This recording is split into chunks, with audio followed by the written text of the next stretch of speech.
Assalamualaikum warahmatullahi wabarakatuh. Halo semuanya teman-teman. Selamat siang, selamat datang kembali di channel kesayangan kita, channel Ilo Entry, dan masih bersama saya Ilo. Dimanapun teman-teman berada, semoga teman-teman selalu dalam keadaan sehat walafiat tanpa kekurangan satu apapun. Amin amin ya robbal alamin. Dan pada kesempatan yang baik ini, kami masih akan membawakan kisah rumah Tete dan sudah masuk part yang kedua ya. Kisah dari Bri Story. Bang Bri, makasih banget ya, kisahnya luar biasa banget. Dan oh iya, buat teman-teman jangan lupa untuk kisah rumah Tete ini besok tanggal 13 Februari 2025 akan tayang serentak ya. 13 Februari di seluruh bioskop yang ada di seluruh Indonesia. Jangan lupa buat teman-teman hororis, penikmat horor, wajib ditonton tuh filmnya. Dan juga buat teman-teman yang suka baca ya, bisa beli nih. Buku karya dari Bri Story banyak banget, tapi yang saat ini ada di tangan saya adalah buku Rumah Hantu di Perkebunan Karet atau RHDPK. Serem banget, keren banget.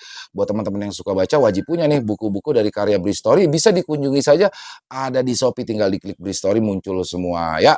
Dan oke, sebelum kita masuk ke dalam kisahnya juga, buat teman-teman mungkin yang belum subscribe bisa diklik dulu tombol subscribe, jangan lupa lonceng notifikasinya dinyalakan agar teman-teman selalu mendapatkan notifikasi dari konten-konten yang akan kami upload di setiap harinya. Dan untuk channel Ilo Entry ini kami upload setiap hari, setiap siang jam 12 siang waktu Indonesia bagian Barat. Gak pakai berlama-lama lagi. Pasti udah gak sabaran kan buat teman-teman untuk masuk ke dalam kisahnya. Kita langsung saja masuk ke dalam kisahnya. Dari halaman belakang rumah Bang Ilo, kita menuju ke kota Bandung.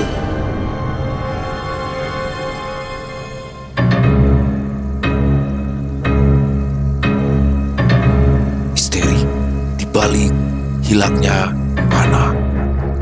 Rumah Tete Part 2.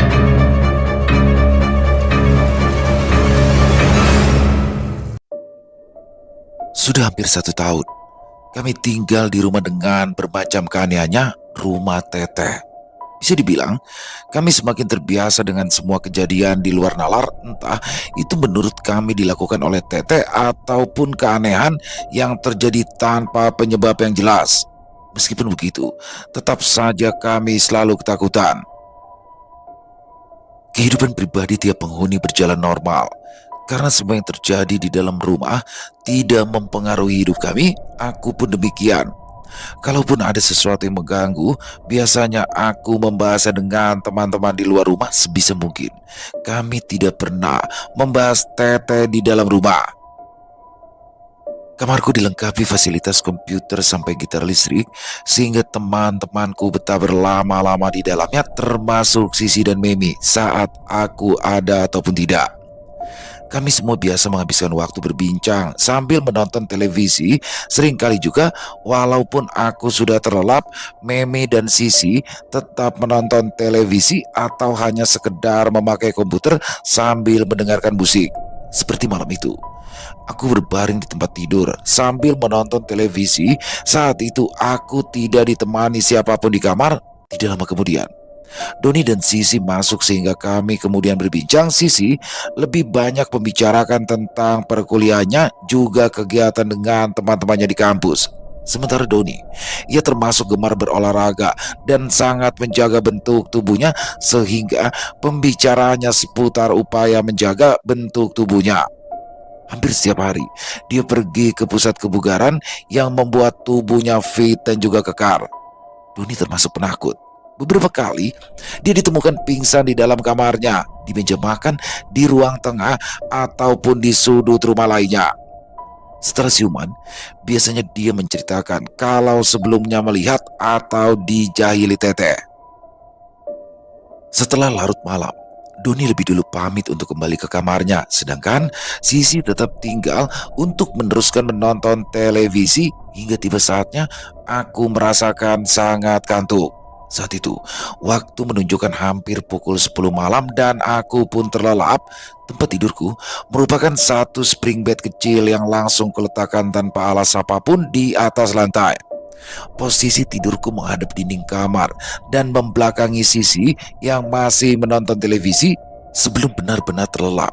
Beberapa kali aku terjaga karena mendengar Sisi tertawa cekikikan, hingga akhirnya aku kembali terjaga dan lampu kamar sudah dalam keadaan mati, sedangkan televisi masih menyala. Aku juga masih mendengar suara tawa Sisi tanpa mengalihkan pandangan ke arahnya ataupun televisi. Kemudian Tanganku meraih ponsel di balik bantal, lalu mengamati beberapa pesan singkat yang masuk dan membacanya satu persatu.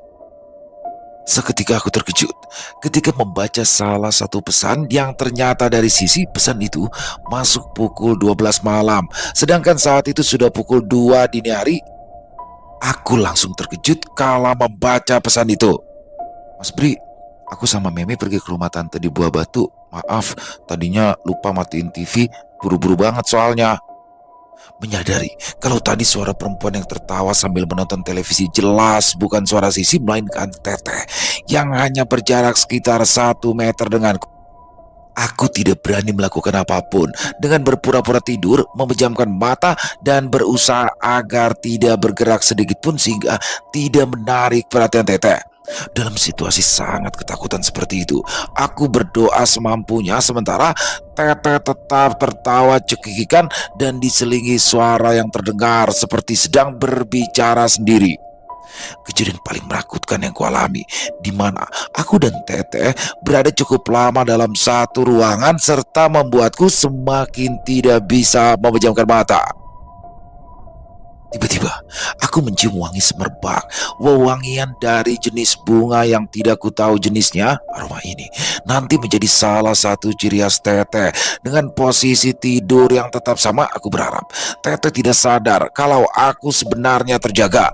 Jantungku berdetak cepat tidak keruan, seperti menahan rasa takut. Suara tertawa cekikan Teteh berubah menjadi suara tangisan, kemudian berubah lagi menjadi suara tawa kecil seperti semula dan berlangsung cukup lama.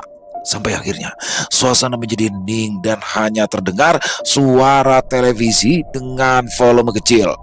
Wangi yang tadi tercium cukup kuat pun ikut menghilang. Namun ternyata itu belum selesai. Masih dengan posisi tidur yang sama, kemudian aku merasakan hawa hangat di telinga sebelah kanan. Ya, seperti ada yang mengembuskan nafas yang berangsur menjadi panas. Hembusan nafas itu semakin dekat dan sumber hawa panas itu kurasakan hampir menyentuh daun telinga. Aku semakin ketakutan. Dengan berusaha tetap memejamkan mata, aku merasakan seluruh bulu kuduku berdiri dan tubuhku gemetar hebat. Aku menarik selimut untuk menutup tubuh dari kaki hingga kepala rapat-rapat sambil terus membaca doa sampai suasana hening seperti semula dan hanya ada suara televisi. Aku masih belum berani membalikkan badan dan bangkit dari tempat tidur hingga akhirnya aku mendengar suara orang yang membuka pagar rumah Sisi dan Memi.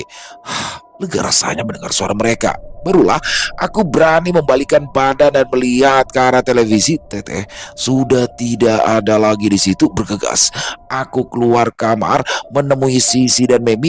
Pada saat itulah Sisi bercerita kalau mereka terburu-buru pergi sekitar pukul 11 malam setelah mengetahui kabar sepupu mereka yang kecelakaan. Malam itu, aku tidak lagi berani tidur di rumah sendirian dan mengungsi ke kamar Doni sampai pagi menjelang. Kejadian paling mengerikan lain aku alami setelah liburan Idul Fitri berlangsung yang tak akan pernah aku lupakan. Perjanjian kami setelah libur, kami harus tiba di Bandung bersamaan untuk menghindari bermalam sendirian di rumah Teteh. Jarak tempuh menuju Bandung sekitar 4-5 jam berkendara, sehingga aku memutuskan berangkat pukul 1 siang. Jadi sebelum maghrib nanti aku sudah sampai di Bandung. Pukul 5 sore, aku sudah sampai di rumah Teteh. Suasana rumah dan sekitarnya masih tampak sepi seperti tak berpenghuni. Setelah memarkirkan mobil, aku langsung masuk ke rumah lalu ke kamarku. Aku melepas lelah dengan merebahkan diri di atas tempat tidur. Resah dan cemas mulai melanda pikiran.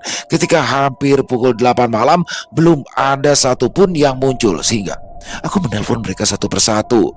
Asep masih ada acara keluarga, jadi belum bisa kembali ke kota Bandung. Nando dan Doni yang tinggal di kota yang sama mengabarkan kalau mereka tidak mendapatkan tiket pesawat sehingga memutuskan kembali esok harinya. Irwan tanpa alasan yang jelas tidak akan sampai di Bandung sekarang. Aku sendiri tidak tahu kapan Memi dan Sisi akan kembali karena segan untuk menelpon mereka. Kenyataan ini membuatku kesal dan gusar sehingga sempat berpikir untuk meninggalkan rumah dan bermalam di tempat lain. Tapi mau kemana? Rumah Rudi yang persis ada di depan rumah masih terlihat gelap dan kosong. Teman-teman lain pun masih belum kembali. Dengan berat hati, akhirnya aku memutuskan untuk tetap bermalam di rumah sendiri. Sekitar pukul 9 malam, aku berkeliling rumah untuk memastikan semua lampu menyala serta pintu dan jendela terkunci agar menenangkan hati dan mengurangi rasa was-was. Suasana di sini mulai terasa aneh ketika aku hendak pergi ke lantai atas untuk melakukan hal yang sama. Entah di anak tangga keberapa aku merasakan sesuatu yang memperhatikan gerak-geriku dan menatapku tajam. Tidak secara kasat mata, dan perasaanku mengatakan demikian. Aku urung ke atas, lalu kembali ke kamarku. Aku menyadari berada sendirian di rumah sebesar dan seangker ini sangat kecil, kemungkinannya tidak akan terjadi apa-apa. Ditambah kebiasaan Teteh yang selalu muncul di setiap malam minggu. Entah, sudah berapa kali aku melirik ke arah jam dinding. Aku merasa jarumnya berjalan sangat lambat. Meski sudah beranjak dari pukul 11 malam, aku belum bisa juga terlelap. Badanku sudah sangat lelah dan mengantuk. Beberapa kali aku tertidur tidak terlalu pulas dan terjaga kembali karena mengetahui kenyataan kalau aku sendirian di rumah. Aku yang berkali tidur, lalu terjaga berlangsung cukup lama sementara acara televisi tidak bisa mengalihkan pikiranku yang was-was. Situasi rumah sunyi dan senyap.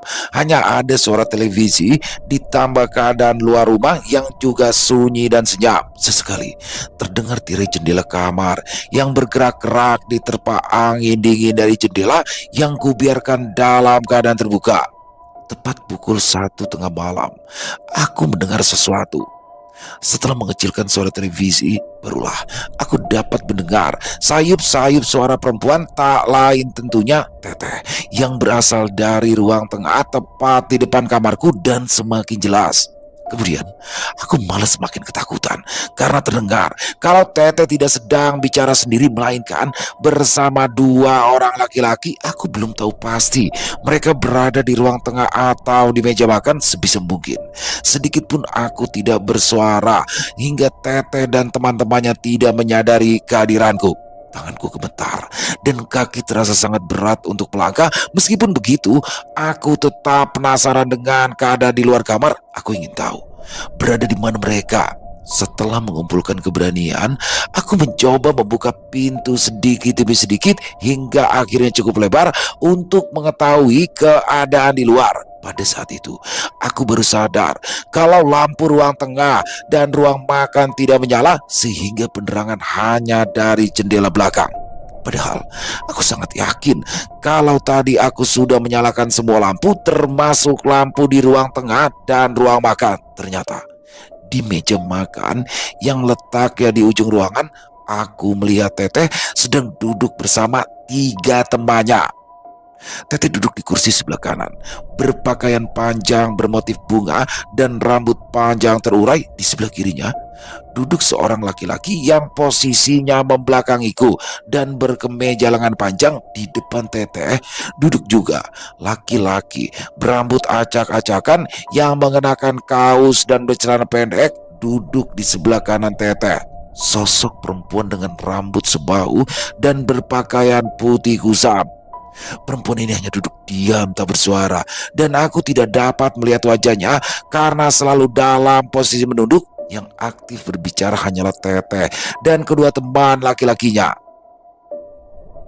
Ketika masih terperangah, tiba-tiba saja Teteh menoleh ke arahku yang sedang mengintip. Beberapa detik kemudian, ia tersenyum kepadaku, tatapan dan senyuman yang akan ku ingat seumur hidup. Segera kututup pintu secara perlahan dan mundur menjauhi pintu. Setelah pintu sudah benar-benar tertutup, aku mematikan televisi lalu berbaring di tempat tidur sambil berdoa dan berharap agar mereka tetap berada di luar kamar. Beberapa saat kemudian, di tengah suasana mencekam dan rasa takutku, aku melihat gagang pintu kamarku bergerak-gerak dengan sendirinya seperti ada yang mencoba membukanya dari luar.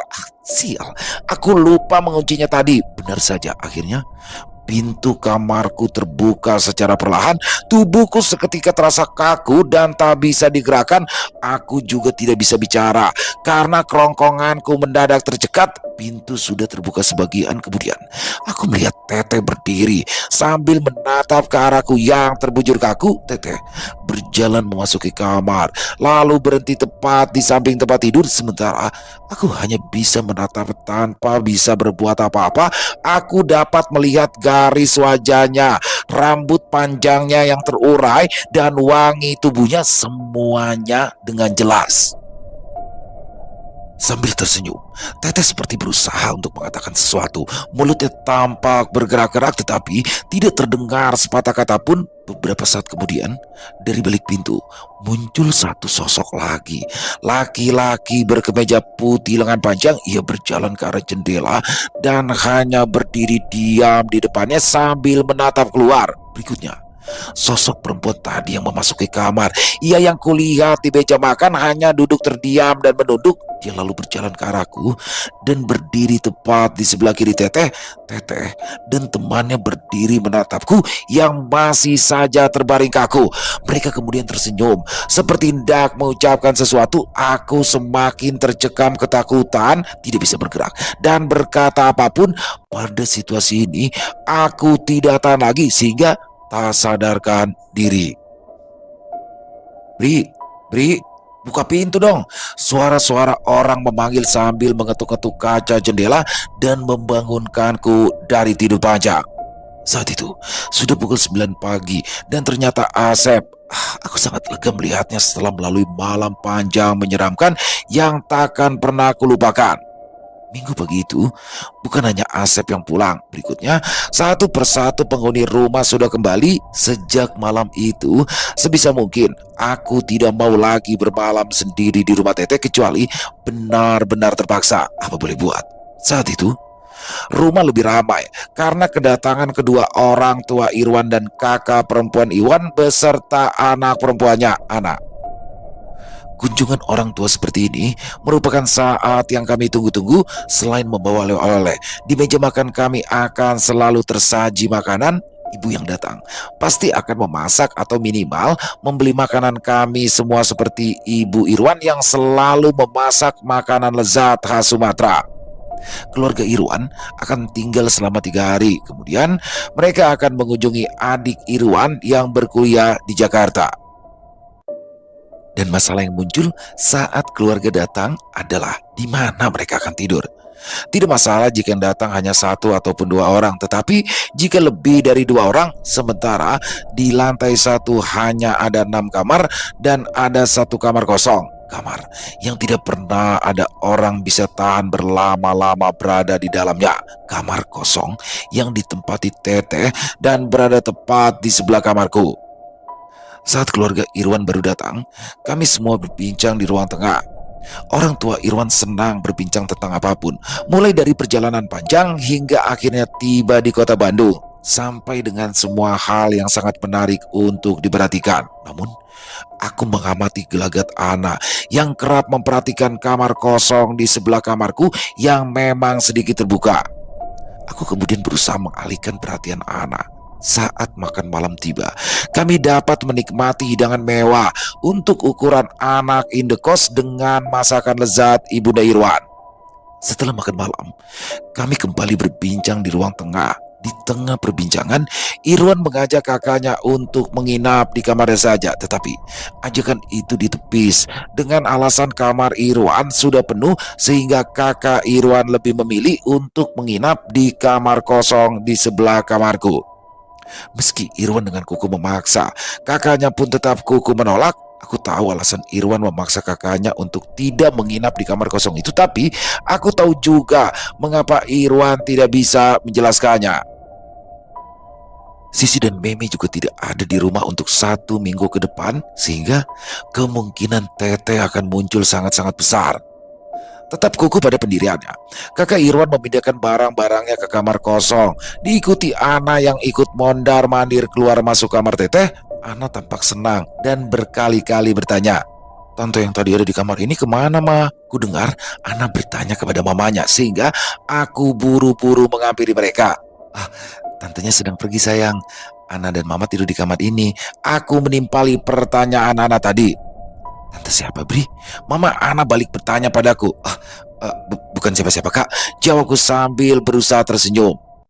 Lewat tengah malam, aku terjaga saat mendengar suara pintu kamar sebelah terbuka. Aku mulai curiga saat kemudian tidak mendengar suara pintu toilet dibuka dan ditutup. Suasana sangat hening. Tidak kudengar apapun di luar sana. Namun tak berapa lama kemudian terdengar suara tawa anak perempuan sambil berlarian di ruang tengah. Ya, anak. Aku bangun dari tempat tidur untuk melihat keadaan di luar, tetapi aku mengurungkan saat mendengar satu suara perempuan dewasa. Mereka seperti sedang bermain bersama. Setelah berkali-kali menajamkan pendengaran, aku yakin kalau yang bersama anak bukanlah mamanya, melainkan Teteh.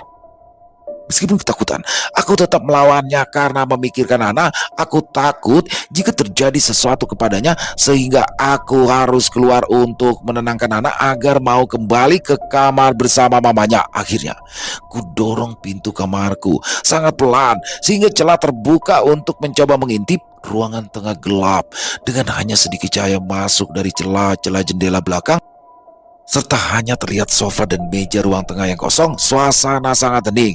Tidak terdengar suara apapun. Sekali lagi, aku mendorong pintu pelan-pelan, lalu mengarahkan pandangan ke sebelah kiri ruangan. Ana sedang berdiri diam dan sendiri tepat di sebelah meja yang menghadap ke tempatku mengintip. Ana terlihat memeluk boneka. Saat aku bertanya, mengapa ia bermain sendiri malam-malam seperti ini, Ana menjawab pelan, "Aku gak sendirian kok, Om Bri. Aku lagi main sama Tante Teteh." Perlahan, aku kembali mendorong pintu hingga terbuka lebar. Barulah aku mengerti setelah melihat ke seluruh ruangan tengah. Teteh sedang bergandengan tangan dengan anak. Malam itu, Teteh masih menggunakan baju terusan berwarna putih bermotif kembang-kembang dengan rambut panjangnya yang terurai tanpa menghalangi wajahnya sedikit pun. Aku dapat melihat wajah Teteh yang tersenyum padaku dengan jelas. Walaupun di dalam gelap, badanku terasa lemas dan tulang-tulang terasa lepas dari engselnya. Mereka tetap bergandengan tangan dan diam tak bergerak. Aku lalu jatuh terduduk. Tolong jangan ganggu Ana ya, Teh. Dengan suara bergetar, aku mengucap kalimat kepada Teteh sambil menunduk tanpa berani menatap mereka. "Om Bri, Tante Tetehnya udah pergi." Suara Ana menyadarkanku seketika yang sudah berada di hadapanku dengan pandangan sedih dan kelelahan. Teteh memang sudah tidak terlihat lagi. Ana kemudian malah merengek-rengek masih ingin bermain meski sudah kubujuk-bujuk untuk kembali ke kamar bersama mamanya. Di pagi harinya, aku terbangun saat ku dengar suara tangisan Ana yang mencari-cari bonekanya. Mamanya kebingungan karena sepengetahuannya Ana tidak membawa satu boneka pun bersamanya. Terdengar jelas rengekan Ana dari kamarku ini. Aku segera keluar kamar sebelum Ana bercerita lebih banyak yang akan membuat mamanya dan yang lain kebingungan. Aku berhasil menenangkan Ana. Sekitar pukul 5 sore, aku mendengar suara pagar rumah terbuka. Ternyata Irwan dan keluarga sudah kembali pulang. Kudengar rencana mereka seharian tadi adalah berkeliling kota. Aku sendiri sejak tadi pulang dari kampus. Namun, aku agak kaget saat ayah Irwan bertanya kepadaku soal Teteh karena menurutnya sepanjang jalan tadi Ana tak henti bercerita tentangnya. Gelagapan, aku mencoba menjelaskan sekenanya meski bukan kenyataan yang sebenarnya. Aku ragu untuk menceritakan kepada ayah Irwan dan aku kesal. Mengapa bukan Irwan sendiri yang menjelaskan kepada ayahnya? Saat malam kembali menjelang, kami ramai berkumpul di meja makan untuk makan malam bersama. Setelah itu, semua sudah menempati kamar masing-masing. Saat malam belum terlalu larut, keluarga Irwan mungkin kelelahan setelah seharian berkeliling kota. Suasana malam sangat sepi. Aku sangat berharap kantuk segera datang agar bisa terlelap karena besok ada kuliah pagi. Namun tetap saja mataku sangat sulit dipejamkan, ditambah perasaanku yang was-was karena takut Teteh muncul lagi. Dan benar saja, sesuatu mulai terjadi ketika hampir tengah malam saat ku dengar suara langkah kaki di lantai atas. Duk, duk, duk, Awalnya terdengar jarang, tetapi lama-kelamaan semakin sering, seperti langkah kaki orang yang berjalan, lalu terdengar seperti langkah orang berlari-lari kecil. Sebenarnya, aku sudah terbiasa mendengar langkah-langkah kaki saat ada ataupun tidak ada Memi dan Sisi, namun kali ini aku takut. Keluarga Irwan mendengarnya juga. Tiba-tiba ada yang mengetuk pintu kamarku. Tok tok tok, tok tok tok. Ombri, itu suara Ana, sehingga aku langsung berdiri dan membukakan pintu. Ana berdiri sambil tersenyum dan menatap ke arahku berulang kali. Aku menyapa Ana dan memintanya kembali ke kamar. Ana tetap bergeming, tak bersuara sedikit pun, hingga akhirnya ia berkata, "Ana diajak jalan-jalan sama Tante Teteh, Dada Ombri." Aku kaget mendengarnya. Belum sempat aku bicara apapun, Ana sudah membalikkan badan dan berlari ke arah lorong samping. Aku pun bergegas mengejarnya, yang sudah masuk lebih dulu ke dalam lorong samping yang gelap. Ketika sudah sampai di ujung lorong, Ana tidak terlihat lagi dan pintu samping terkunci rapat. Aku membangunkan Asep dan Doni untuk bertanya tentang keberadaan anak, namun keduanya berkata tidak melihat dan menemukan Ana sejak semua masuk ke kamar masing-masing. Aku kembali lagi ke kamar, demikian juga Asep dan Doni. Ketika melewati dapur, aku mendengar suara yang memanggil-manggil namaku dari taman belakang. Ana, ya, Ana. Aku mengintip ke taman belakang melalui jendela dapur. Ana sedang berdiri di sana sambil melambaikan tangan ke arahku dengan ditemani Tete yang berdiri di sampingnya, diam menatapku juga. Keduanya lalu tersenyum. Badanku kembali lemas dengan jantung berdetak tidak beraturan. Aku takut, bingung, dan ingin berbuat sesuatu. Akhirnya aku nekat memberanikan diri untuk menjemput anak. Meskipun sekujur tubuhku gemetar hebat, setelah pintu sudah terbuka seluruhnya, aku melangkah keluar. Tapi Ana dan Tete sudah tidak ada lagi di sana. Hanyalah taman kosong, gelap, dan tidak ada siapapun. Tanpa berpikir panjang, aku kembali masuk, menutup pintu dan bergegas ke kamar. Kemudian aku terlelap. Sekitar pukul 4 subuh, aku terbangun saat mendengar suara heboh dari luar kamar, sangat berisik dan semua orang terdengar panik. Setelah keluar kamar, aku tahu ternyata Ana hilang. Mamanya tidak menemukan Ana di dalam kamar. Ketika bangun dari tidur, mereka sudah mencari ke seluruh penjuru rumah, tetapi belum menemukan Ana kembali. Hari masih gelap ketika kami terus melakukan pencarian ke lantai 2, taman belakang, gudang, dan seluruh kamar, tapi Ana tak juga ditemukan. Sampai ayahanda Irwan memutuskan untuk melapor polisi atas kehilangan cucunya, dan kami semua setuju. Lalu memutuskan ke kantor polisi setelah sholat subuh. Namun tiba-tiba setelah kami selesai menjalankan ibadah sholat, Ana muncul dari lorong samping. Kami semua gembira melihatnya seraya bersyukur kehadiratnya. Ana hanya bilang kalau ia diajak main oleh Tante Tete. Saat kami semua bertanya kepadanya, sambil tersenyum senang, Ana berkata sudah bermain di sebuah taman yang indah yang banyak dengan permainan anak-anak lainnya. Tete tetap bersamanya selama Ana bermain. Aku dan Irwan tidak bisa menutup-nutupi lagi kenyataannya kepada keluarga Irwan. Kami pun bercerita tentang Tete dan rumahnya.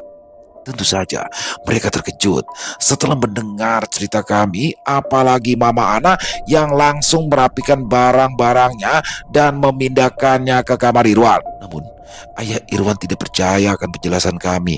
Mama Ana dan Mama Irwan meminta agar mereka pindah ke hotel atau segera pergi ke Jakarta. Tapi di sini ayah Irwan bersikukuh tetap untuk menginap 1 malam lagi. Sampai pukul 9 malam, kami masih berbincang di ruang tengah tentang petualangan Ana. Ayah Irwan tetap beranggapan bahwa Ana hanya bermimpi dan tidak ada hubungannya dengan hal-hal mistis.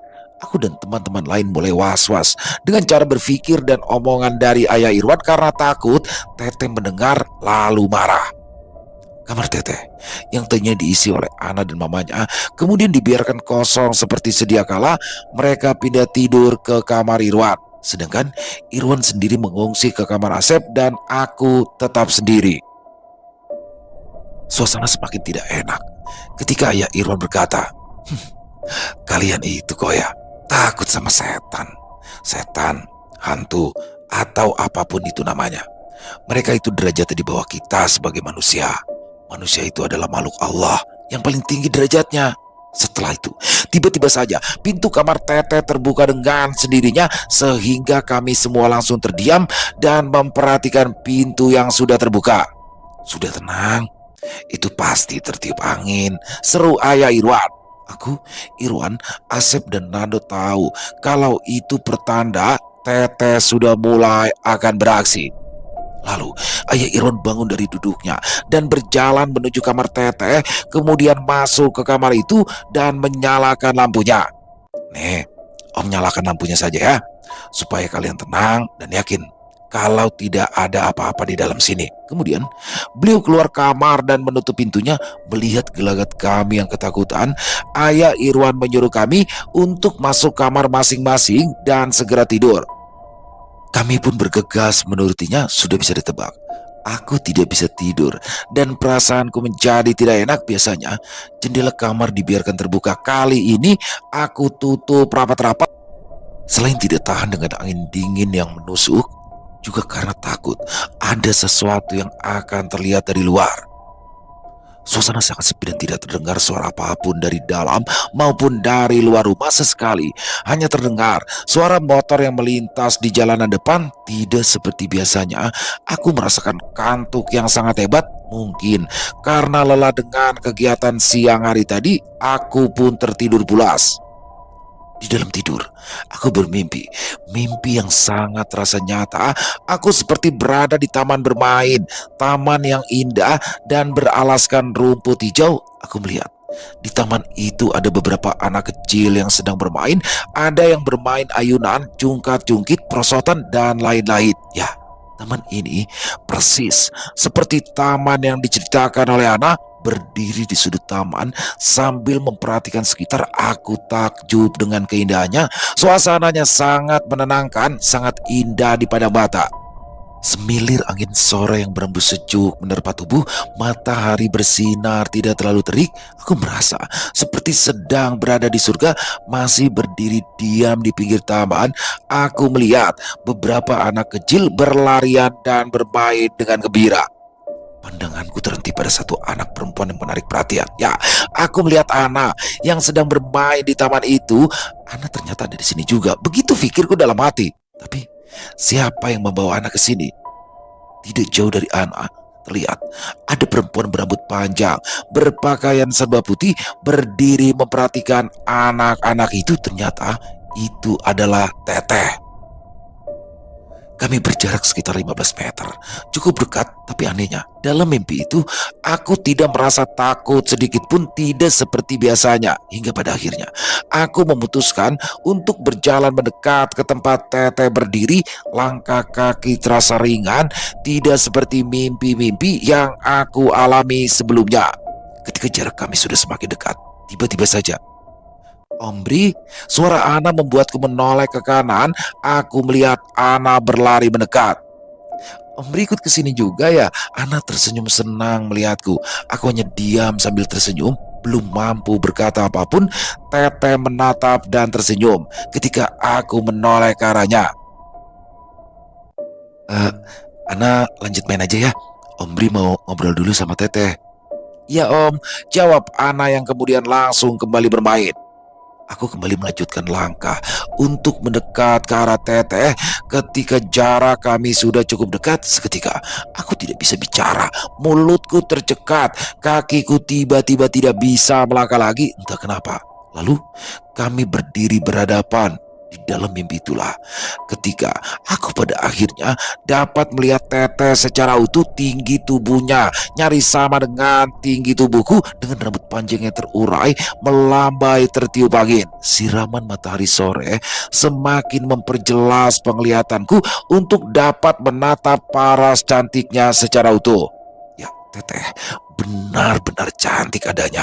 Aku sampai tertegun dibuatnya. Bri, untuk pertama kalinya, dengan suara datar dan sambil tersenyum, Teteh menyebut namaku. Namun, aku tetap terdiam, tidak bisa berbicara. Aku ajak Ana bermain di taman ini sebentar saja. Sebentar lagi kami pulang. Teteh melanjutkan kalimatnya. Aku tetap dia membisu, hanya bisa mengangguk. Cukup lama. Kami berdiri berhadapan-hadapan. Sesekali Teteh mengalihkan pandangannya ke arah taman di mana Ana dan teman-temannya yang sedang bermain.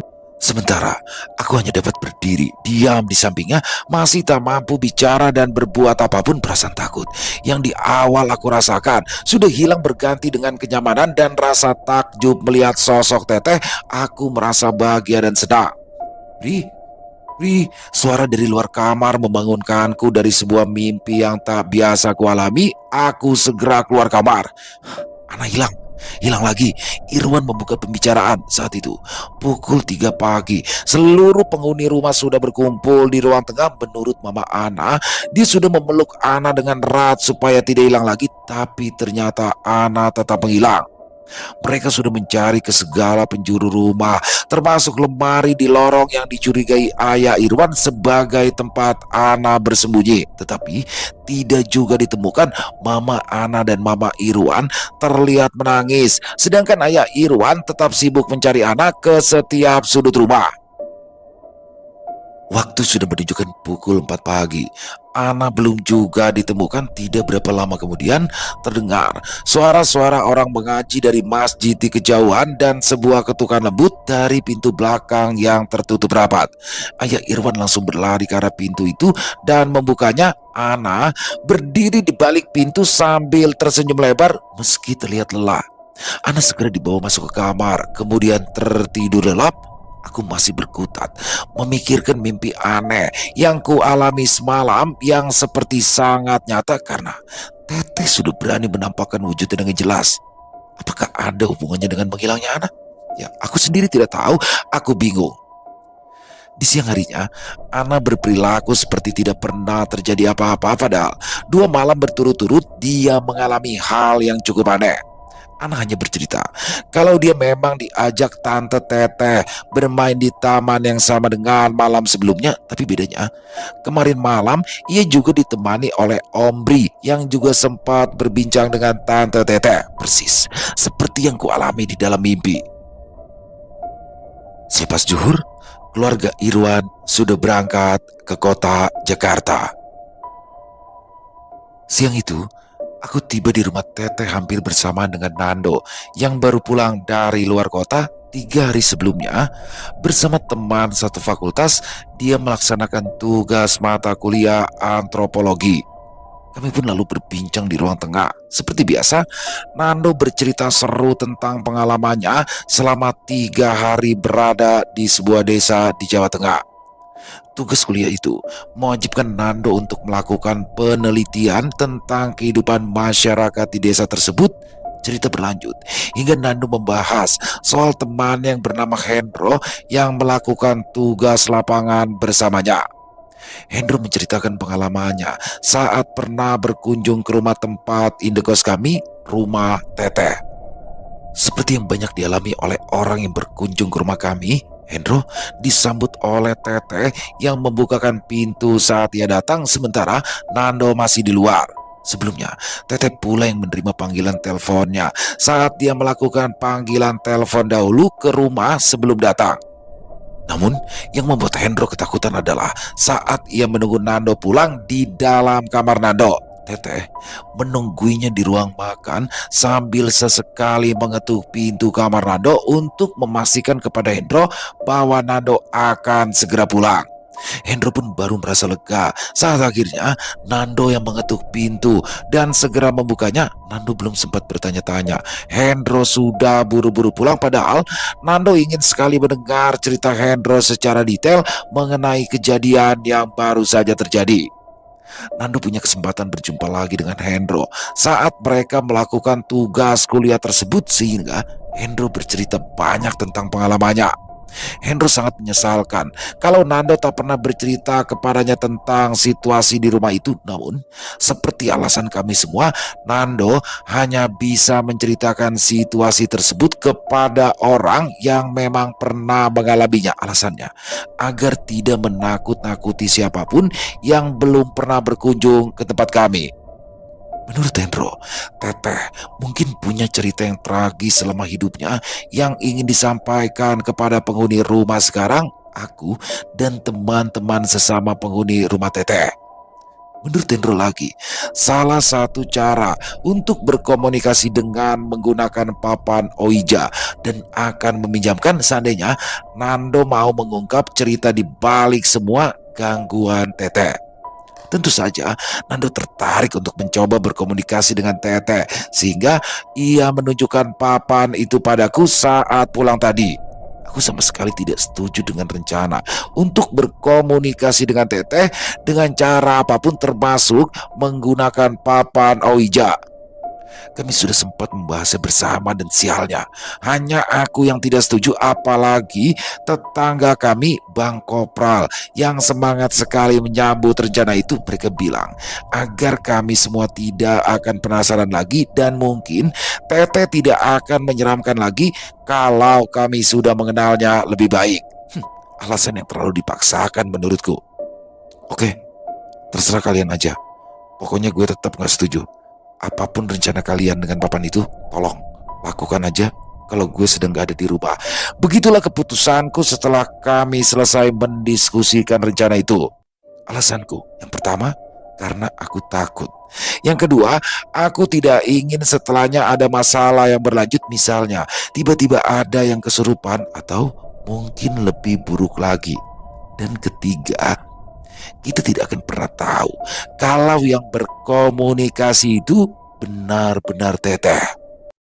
Selesai. Wow, luar biasa sekali. Part 2 makin horor, makin mencekam dan yang paling seru menurut saya di sini adalah bagaimana Bri ketika setelah Idul Fitri itu kan liburan tuh, pulang ke rumah masing-masing, ke kampung halaman masing-masing. Nah, di sini Bri ternyata datang duluan, padahal udah dijanjian tuh, udah kompakan besok kita pokoknya datang bersama-sama bareng-bareng, pokoknya jangan sampai sendirian di rumah. Tapi ternyata saat itu Bri sendirian tuh, dan dia di situ dapat teror yang dan udah diceritain sini waktu sebelumnya bareng podcast ya, Bang Bri bagaimana sendirian dan 4 sosok yang malam-malam ada tuh masuk ke dalam kamarnya dia semua. Yang satu yang cewek sama Teteh tuh ngeliatin Bri bareng-bareng berdua, diliatin lagi tidur ya kan, kayak apa rasanya itu. Yang 2 cowok di samping jendela kan ngeri banget.